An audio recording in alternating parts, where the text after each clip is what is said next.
This is going to be our first session on machine learning. In fact, we are not going to get into machine learning. We are going to prepare ourselves with all the fundamentals that are required to become good at machine learning. There are some statistical fundamentals that you should know. That's what we are going to discuss here. By the way, can you hear me loud and clear without any background noise? And can you see my screen? Yes, sir. Okay, fine. Let's carry on. These basic descriptive statistics, you're already aware of them. The only thing is that the technical names, the technical jargons, maybe that is where we are not aware of this. For example, if I give you the data of income, monthly income of 10,000 individuals, person one, person two, employee one, employee two, and so on. 10,000 people, monthly income I have given you.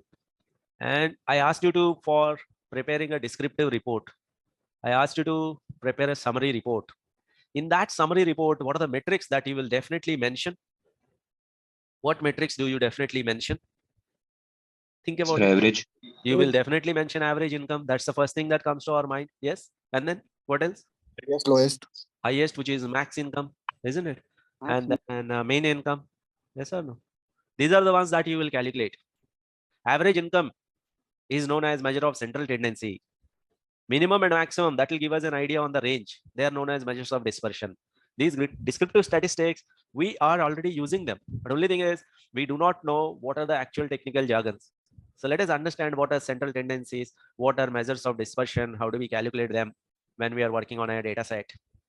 So measures of central tendency, the first descriptive statistic that comes to our mind is mean. Central tendency, a measure that is trying to describe what is the center, what is the middle value. The first thing that comes to our mind is mean. It is also known as arithmetic mean. What is the formula for mean? If xi is the variable, then we denote mean by x bar. The formula is sum divided by count. Sum of all the values divided by count of all the values. Sum is denoted by summation of xi divided by n. I don't think we have to discuss a lot about mean. All of you are aware of it, isn't it?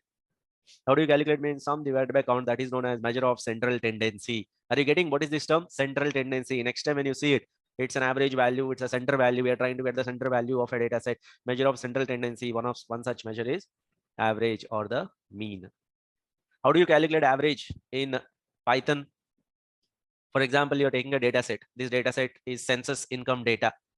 Income data. This is 1990 USA census data. It is actual real data. We can get it from their website. In that data set, there are several columns. One of the column is capital gain. One of the column is capital gain. For example, if we take this data set into a Python pandas data frame called income, then how do you write the code to calculate the average value? You write income and then the variable name dot mean. Once you write like that, you write the what is income? Income is the data set name or the data frame name. What is the variable name? Capital gain dot mean. Automatically it will give you whatever is the mean value of that particular variable. Okay, so let us see how it is done. Okay, in Python right now all these files are kept on Google Classroom. All the videos we will keep on our LMS portal. All the class files we will keep on Google Classroom for ease of access. However, you can download all the class files into your local folders as well, but the videos will be always available on the LMS portal. This particular classroom, already some of you might have joined when you are taking the Python sessions. Otherwise, I'm going to keep the link in the chat window. You have to click that link and join the classroom. For those who are not with us right now, if you're watching this video, then please contact your friends or send a message in the group chat.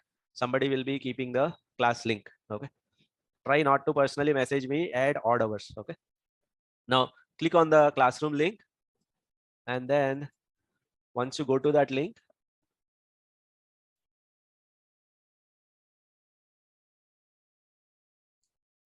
go to the classwork. Inside classwork, I have already posted a material called basic descriptive statistics. Are you with me, everyone? Can you see this? Yes, sir. Perfect.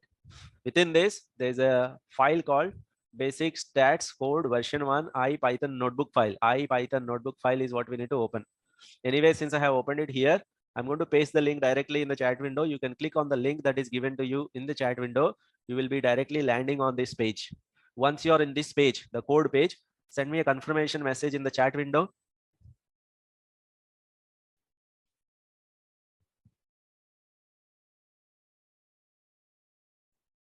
Once you are on this page, send me a confirmation message on the chat window. Okay, perfect. Those who are not able to access this, quickly let me know. If you're not able to access this, quickly let me know. Looks like everybody is able to access this. Now what I want you to do is import the data set, and then this importing the data set, no explanation is required, isn't it?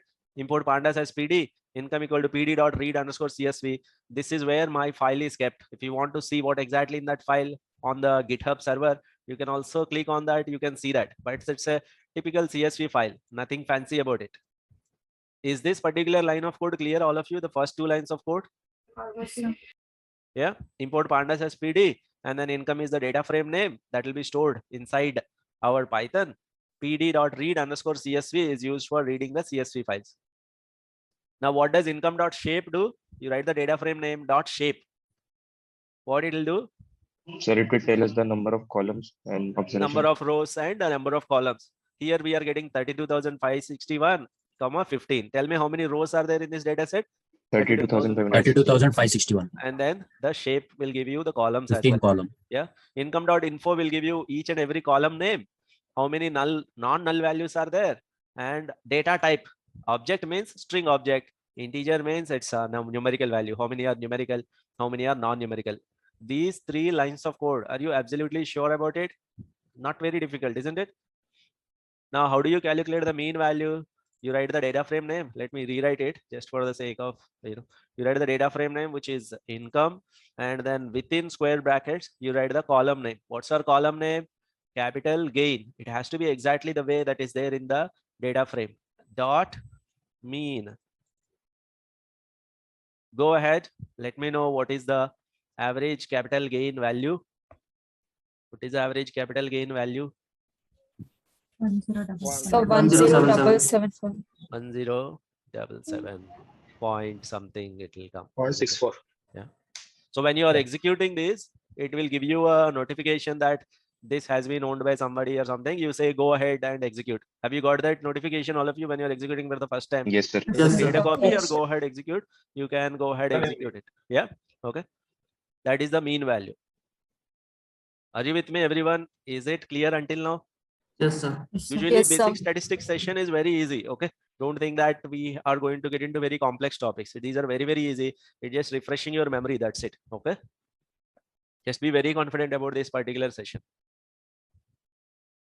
Now, think about this. If I ask you this question, what is the average monthly income of a person? Any random person, if you take, what is the average monthly income of a person who's living in India right now?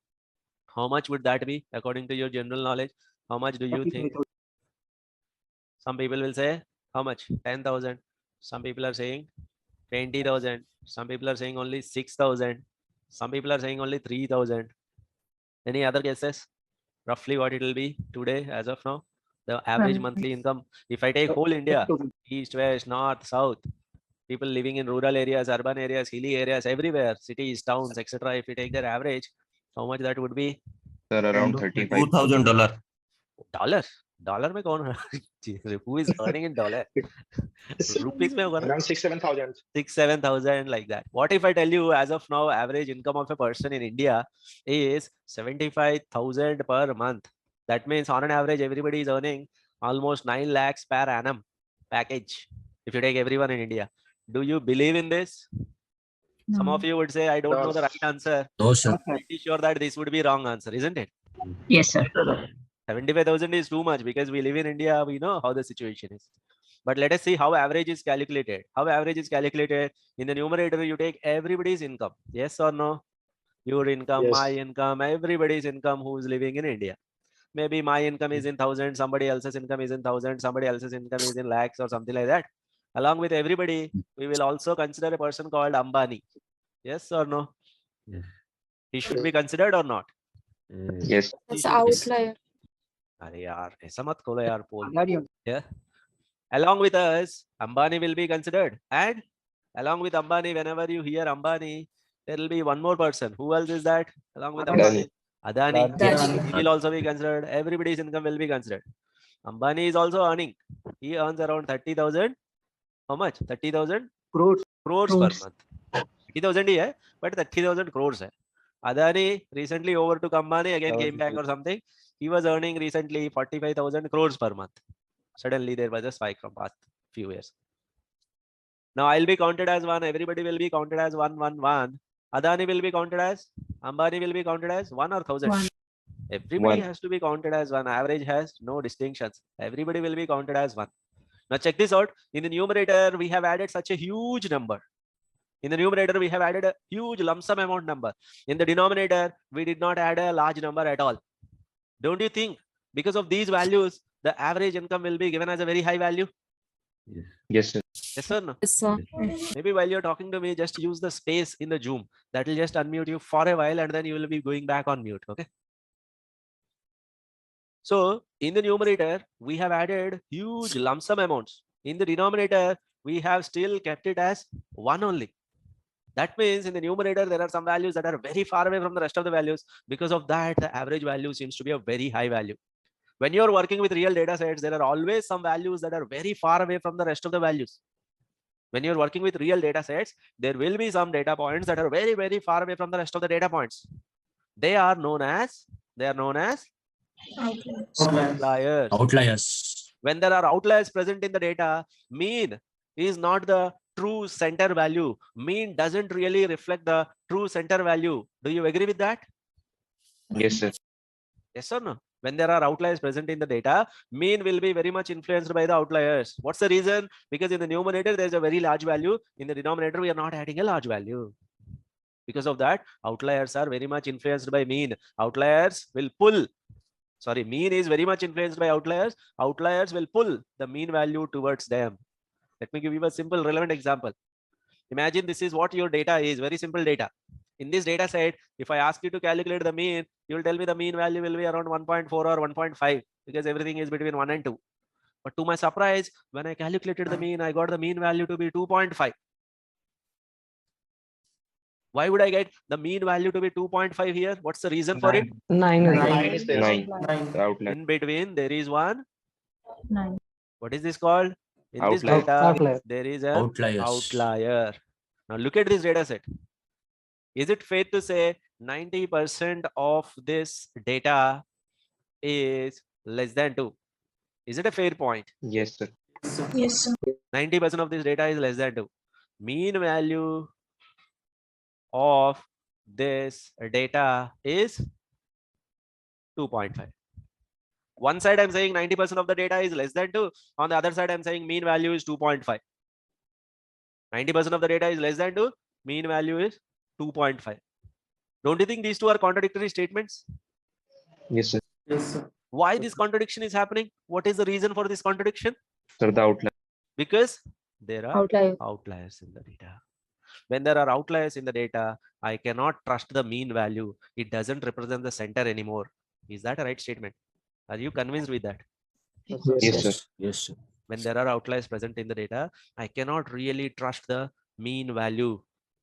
There has to be some other way of finding the center. There has to be another central tendency that will tell me what is the average value. That is median. Median is another central tendency that will give me again center value, average value only, but its formula is different. How is it calculated? You take the original data, then sort the data. Take the original data, try to sort the data. This is sorted version of the data. After sorting, take the middle value. After sorting, the middle value happens to be 1.4. This is known as median. Mean and median both are averages only, but median is calculated differently. Okay. Let us suppose instead of 9, if you have 99 here, then 99 will come here. Do you think median will be now changed to 1.4 to 14 or 15, or will it be the same? It will be the same. Same. Even if I have 999, what will be the new median? So 1.4. 1.4 only. Median is not impacted by Outlier. median is not impacted by Outlier. outliers. Make sense? Yes, sir. So how do we use median in the real life scenarios when we are working on some of the descriptive statistics, when we are preparing some reports? How do we use median? If you want to calculate the average, you simply take the mean value. Until now, tell me honestly, if somebody tells you go ahead, calculate the average, we generally calculate mean only. Yes or no? We don't calculate anything else. We simply calculate mean. We think that is the average value. But from here on, what do we say? Whenever somebody says calculate the average, immediately after calculating mean, what do we calculate? Median. You calculate the median value. If there's a huge difference between mean and median, 1 or 2% or 3%, 4% is fine. If there's a huge difference between mean and median, what does that mean? What does that tell you? Outliers is present. There must be some outliers present in the data. Yes or no? You need to drill down. You need to find out what percent are outliers. You need to clean the data before analysis. Do you agree? Or can we directly take it as it is to the analysis? We need to drill down and find out the outliers. All these steps are coming up. How do you actually capture the outliers? Here we are getting a hint about the outliers only. If there's a huge difference between mean and median, that means there must be some outliers. Then we may have to drill down. That drilling down, finding the outliers, cleaning the data, I'm going to tell you in some time. So previously you calculated the mean value. How much was the mean value of capital gain? 1077. 1077. Do you want me to trust this just by looking at the mean? Do you think this is the center value that we should trust? No, sir. No, sir. No. Immediately after calculating mean, what is that we are going to do from here on? You have Median. to calculate the We median. have to calculate the median. Go ahead, calculate the median value. First, 0.0. look at this code. Are you comfortable with this code? A lot of people ask me, sir, Python, how much of Python is required? I tell them just that much where you can call a function, where you can call a package. Are you clear with this code? Not very difficult, isn't it?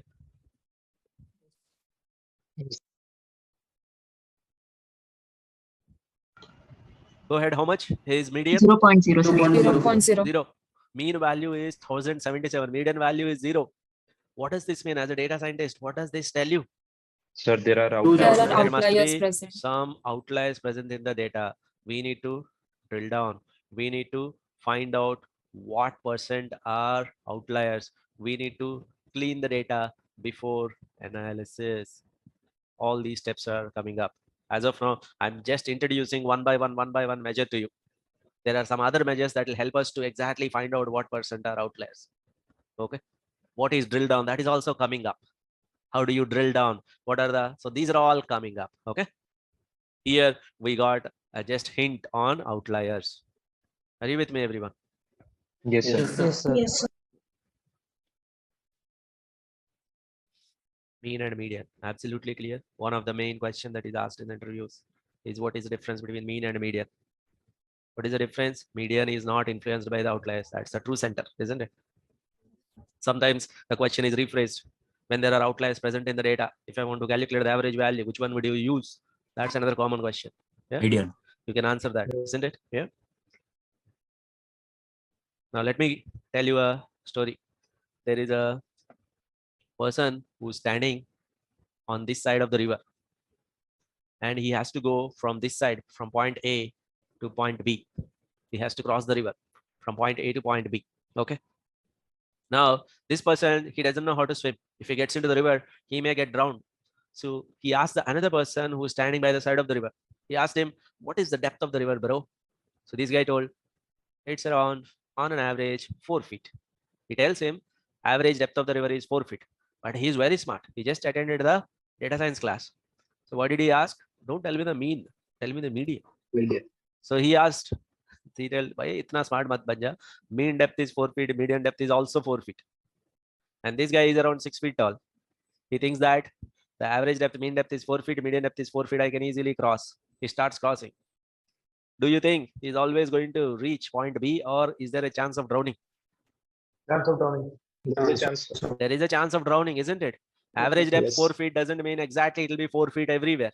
No guarantee. Sometimes it will be 1 feet, 2 feet, 3 feet, 3.5, 4 feet. Until 5, 6 feet, he's fine. But sometimes the depth is 10, 11, 12, 13, 15 feet. As soon as he reaches the depth of beyond 6 feet, there is a danger. So if you want to get an idea on the whole data, just looking at the center, you should not be taking all the decisions. Are you with me? Taking a look at the center, you should not be taking all the decisions. Sometimes you need to see how the data is spread around center. For example, there are two companies, company A, company B. If I look at their last 3 years data, in the last 3 years, company A, the average profit is $15 million. Company B, average profit is $15 million. That's the average profit. Now, if I want to invest in a company, I want to invest it for long term. I want to invest in that company that is less risky. Which one I should pick? As of now, both of them averaging 15 and 15. If I look at the real data, company A, yes, $15 million. Company B, $15 million is the average profit. If I ask you the question again by showing you this data, I want to invest in a company that is very much less risky. I want to invest in a company for long-term purpose. Can you suggest me one out of these two? B. Company B. Company sir. B. That would be company B. What's the reason for it? Company A, $15 million profit. Company B, $15 million profit. No doubt about it. Both of them have the same average. But company A, sometimes the profit is way above $15 million. Are we really happy with that? No. No. The reason is it has sometimes a profit way below $15 million as well. There were some losses as well. Yes or no? There were some places, there were some quarters where it has gone for losses way below $15 million. Whereas company B always in and around $15 million. So both of them have the same average, but company A has higher dispersion in the data. Company B has lesser spread or lesser dispersion in the data. Usually when you want to go for long-term, less risky companies, which company would you go for? A company that has higher spread, higher dispersion in the data, or lower spread, lower dispersion in the data? Lower dispersion, isn't it? Low dispersion. It has to give us consistent results. Yeah. So consistently it is performing around $15 million. This is a company that is less risky. Now both of them have the same mean. Do you think looking at the average, we get an idea on the dispersion in the data? Is it possible? Looking at the average, do we get an idea on the dispersion in the data? No, there No, must sir. be some other measure. Now that other measure name is variance. Variance is a measure of dispersion. Variance tries to quantify what is the spread in the data. Variance try to quantify what is the dispersion in the data. How much is the spread around the mean? How much is the spread in the data? That is given by variance. Variance is a measure of dispersion. Okay. How do you calculate variance? Very simple formula if we understand. Take the original value. This is company A values. These are company B values. Company A, let us denote by xi.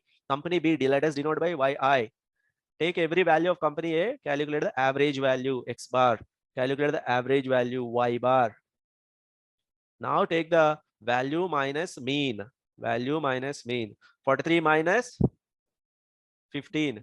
44 minus 15 and so on, minus 15, 28, 29, minus 15, 10, 5, like that. This is value minus mean. This is value minus mean for company B. Now these are all the deviations from mean.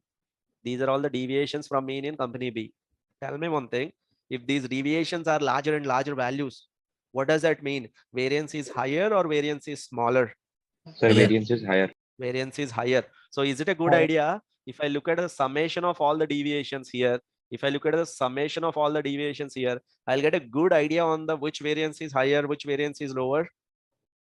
Is it a good idea to take the summation of all those deviances? Yes. There is a small catch. There is a problem with the summation. What's the problem with the summation? Negative values. There are some positive values. That's good. There are some negative values. Then they may cancel out. Yes or no? Summation is not going to give me the true picture of the variance in the data. Are you with me?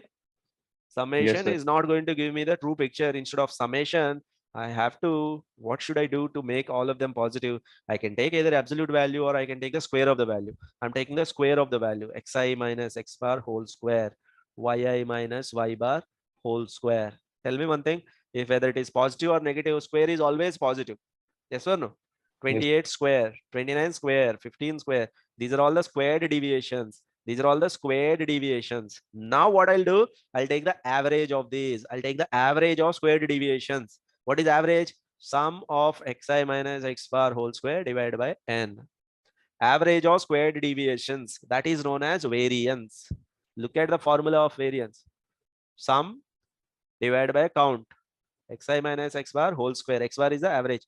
Whole square. Why are you squaring? Because there are some positives, there are some negative. Sum divided by count. In simple terms, this is average of squared deviations. That is known as variance. Variance of company A is 352. Variance of company B is 4.9. Variance of company A is 352. Variance of company B is 4.9. Do you really want to see the full data? If I give you this table and ask you this question, hey, can you suggest me a company that is less risky? Can you suggest me that? Can you suggest me a Yes, sir. company? Do you really want to see the full data, or this table is sufficient for you? Tell me, which company This would is you sufficient. suggest? If I'm asking you to company B. suggest for a less risky company, a company that has Less variance. Less variance. variance. Variance. That is A. Less variance, A. E. है ना? The company that has less variance. What if my question is different? What if I ask you, you know what, I want to invest in a company for short term only. In the sense, I want to buy stocks now. Within 1 month, I want to sell off. I want to buy stocks now with a small profit. I want to sell off. I want to buy stocks now. If I'm making some losses quickly, I want to exit. I'm looking at everything from the short term point of view. If that is the case, which company would you suggest me? Company A. Company that has More variance. higher Small variance. variance. Short term, high risky companies, higher variance, because you will be able to enter, either you exit with minimal profit or exit with minimal loss. High variance, high risky companies. Low variance, low risky companies. Remember, whether high variance is good, low variance is good, that is not decided by us. That totally depends on the business problem. Do you agree with that? Sometimes your business problem tells you that go for a higher variance company. Sometimes your business problem will tell you that go for a lower variance company. Sometimes you want consistency. Sometimes you want versatility. Do you agree with that? Which one is good, high variance sir. or low variance? Or it depends on the business problem? So it depends on the business Depends problem. on the Always business it depends on the business problem. So variance will try to quantify what is the dispersion in the data. This is a formula. One important note here. All the formulas that you see in this course, you don't need to memorize any of these formulas. Absolutely no. You don't need to memorize any of these formula. You just need to understand how do they come. That's it. Formulas memorizing is not required. That is the formula for variance. It will quantify what is the dispersion in the data, what is the spread in the data. If you want to get an idea on the spread, you calculate variance.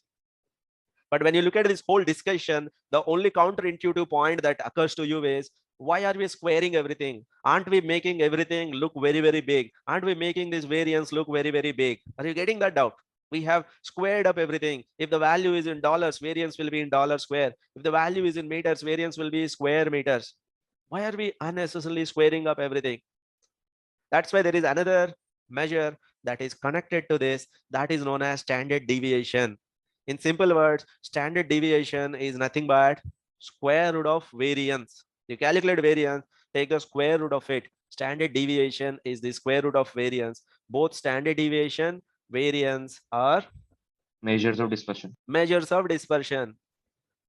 You should not think that when should I use standard deviation, when should I use variance, nothing like that. Both of them are measures of dispersion. For example, here based on variance, you told me is our variance.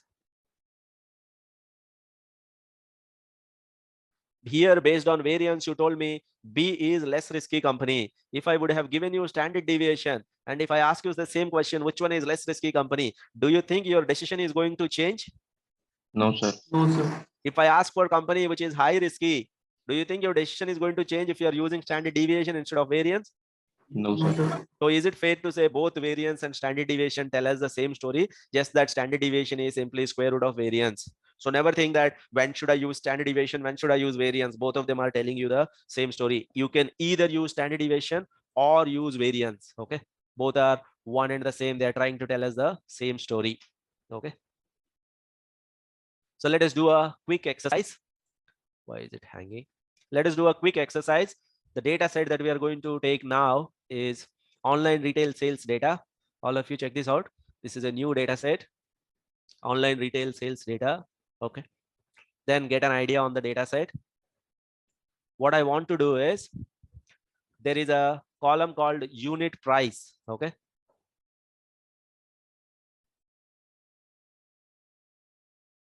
first listen to the statement, then you can do it. There is a column called unit price. What we want to do is, we want to divide the data into two parts. Country is Germany, country is France. This is data set from various countries. Okay, So what we want to do is, let us delete these lines of code. We have to add a couple of lines of code in between. So what I'll do is, let us write the code. First, I would like to divide the data into two parts. One is only for Germany. So online. So let me create Germany data set. I'll take this online retail sales data. Now, how do you write a filter condition? Here is the syntax. In the brackets, you have to write the filter condition, whatever is the condition here. So what's the condition? Where the country, where is country? Country is equal to Germany. Okay. So how do you do that? For that, you need to again write the data frame name and write the column name. Just first observe it, then you can do it. Then the column name, what is the column name? Country. Two times you have to write equal to, because it's a comparison operation. And then what is it exactly, how it is given in the data set, that should be written. Okay, Germany. So what this will do, it will take all the records from online retail wherever the country is Germany, then that will be kept in this data set. Similarly, how do I do it for France? How do I create it for France? Let me delete these two lines. The original code I'm deleting. Yeah, how do you create it for France? You simply write Change. France, and then here you change Country it to the equal to way it France. is France. Can I write lowercase f here? No, sir. Within the codes, What exactly else? how it is there, it should be given. So once you create these two data sets, since it worked without any error, I will directly go to calculation of the variance of unit price in Germany. So I'll write Germany, and then what is the column name? Unit Unit. price. And then how do you calculate the variance? You write Dot dot VAR, variance. What is the Germany variance of unit price in Germany? 385. Similarly, you calculate the variance for France. Tell me which one has higher variance. Tell me which one has higher variance. Carry on. Is it Germany or is it France that has got higher variance? In unit price, where is a lot of versatility? Is it Germany that we are selling So very France. different products, or France? France, sir. Okay.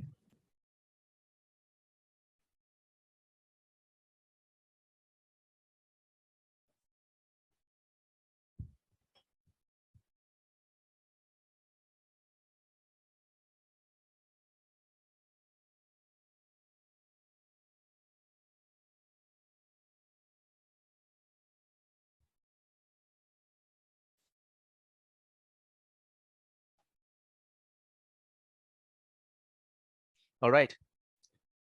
Tell me what is the unit price variance for Germany? What is the unit price variance for Germany? 385. For France, how 0.41. much is that? 7910. 7910. So obviously, where are we selling very, very versatile products, a huge range of products? Is it in Germany or is it in France? So France. France.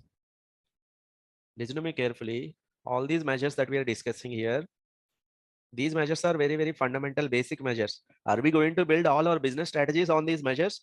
Are we going to decide our business strategies based on these measures?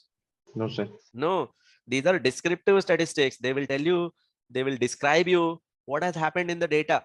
You will just get an idea on this. In fact, these will go as the measures that will be used in the advanced machine learning algorithms later on. These are kind of fundamental statistics that will help you to understand or describe the data. Where is the center value? What is the dispersion in the data? You're trying to describe the data using these measures. Okay.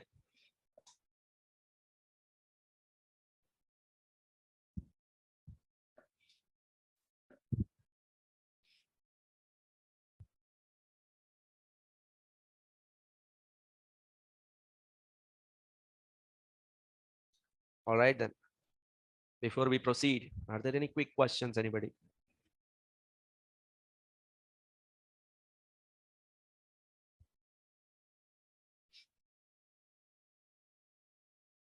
All right. Let me tell you a different story here. There's a student who attempted an exam. In that exam, he got 80 marks out of 100 marks. Along with him, there are 10,000 other students who participated in that exam, and this fellow got 80 marks out of 100 marks. Is he doing a good job or not? Is he doing a good job or not? Maybe neither. There are two scenarios.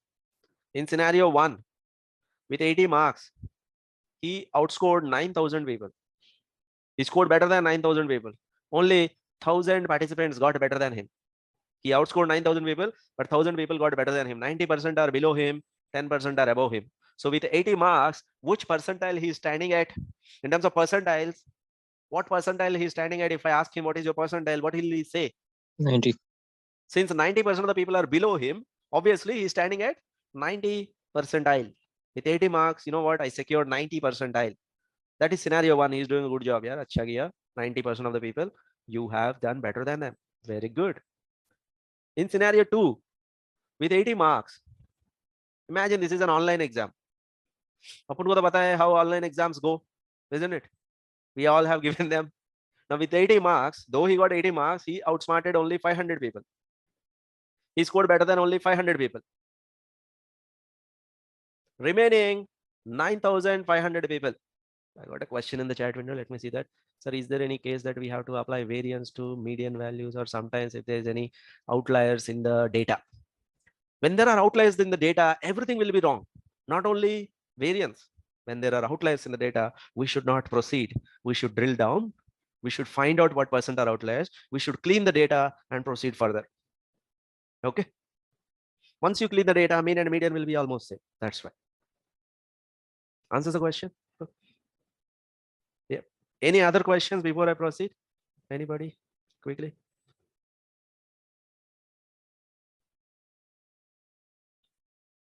Ready? Now focus on this. Okay. Look at this. What I'm saying is, in scenario 1, that person has got better than 90% of the people. He's standing at 90 percentile. In scenario 2, he got 80 marks, but only 5% scored less than 80 marks. 95% of the people scored better than 80 marks. So with the same 80 marks in a different scenario, what is the percentile he's standing at with the same 80 marks? Since below him only 5% are there, he's standing at which percentile? 5 percentile, isn't it? So is it fair to say, not every time, if you just look at the absolute value, you will not get the complete picture. If you just look at the absolute value, you will not get the complete picture. You have to compare that value with the rest of the population. Then only you will get to know exactly where do you stand. If you compare whatever you got with the rest of the population, then only you will get to know exactly where do you stand. That's the reason why some exams, they don't really give you marks. Yes or no? Some exams, they don't give you the absolute marks. What do they give you? They'll tell you with whatever marks that you got, which percentile do you stand at. Have you now understood why some exams, they just stick to percentiles? Because you can easily compare yourself with the rest of the people and tell exactly where do you stand. A lot of exams now use percentiles to tell you where exactly how much have you scored in the sense compared to others. The percentiles are very important from analysis point of view also. I'm going to now tell you how to calculate percentiles. How can we use for analyzing our data? Once again, the percentiles are calculated for scenarios where you have exam marks, where you have income, all the numerical data sets like expenses or number of loans, etc. You can calculate percentiles in all these scenarios. Let us see how percentiles are calculated. Let us suppose you have income variable. I want to know what is the 10th percentile of income. So one is percentile. The other one is actual variable value. Variable value. What's the variable here? Income. If you want 10 percentile, this is how it is calculated. Look at this, all of you. If you want 10th percentile, how is it calculated? You sort the income. You arrange the income from maximum value to minimum value. Income is the example that I'm taking. Let us suppose maximum income is $1 lakh. Minimum income is some $1,500. Minimum income is $1,500.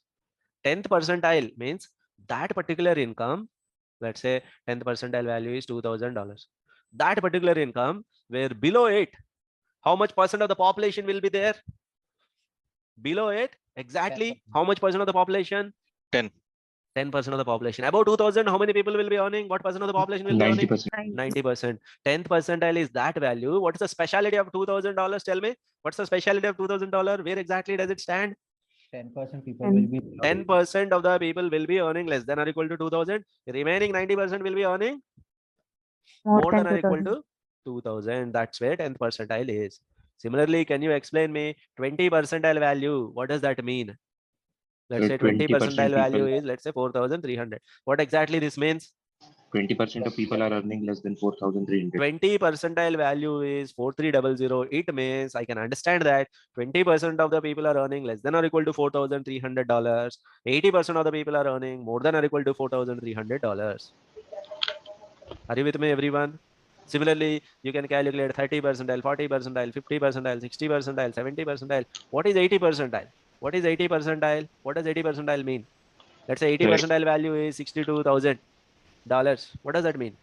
80% of the people are earning 80% less are than 62,000. earning less than 62,000. 62,000. 80% of the people are earning less than or equal to $62,000. How much are earning more than $62,000? 20%. That means if you have 10,000 people in your population, how many people are earning more than $6,200? $62,000? Roughly 2,000. 20% are earning more. Similarly, you take the 90 percentile value, let's say that is coming out to be $75,000. What does that mean? 90 percentile value is $75,000. What does that mean?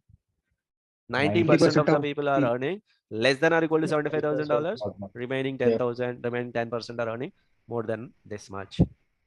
10, 20, 30, 40. Now, tell me one thing. What is 0 percentile value? Think of 0 percentile. 0 percentile is that number where below that 0% of the people should be earning, above that everybody should be earning. 100% are above that, 0% below that. What's that value? The minimum income.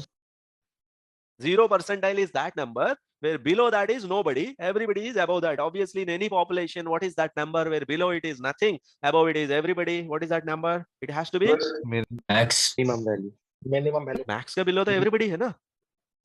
Minimum value. Is it maximum Minimum. value or minimum value? Think about Minimum it carefully. Minimum value. Maximum. Minimum. Below percentile means what?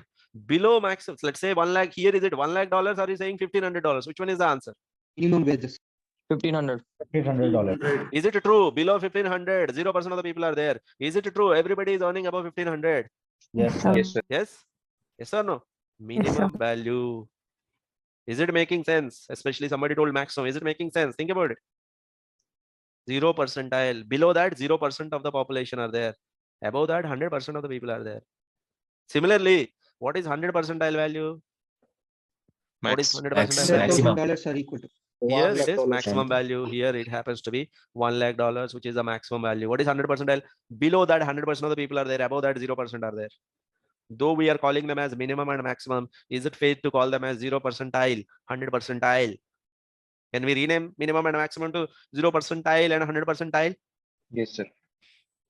Similarly, within this list, we discussed another percentile with a different name. Can you guess that?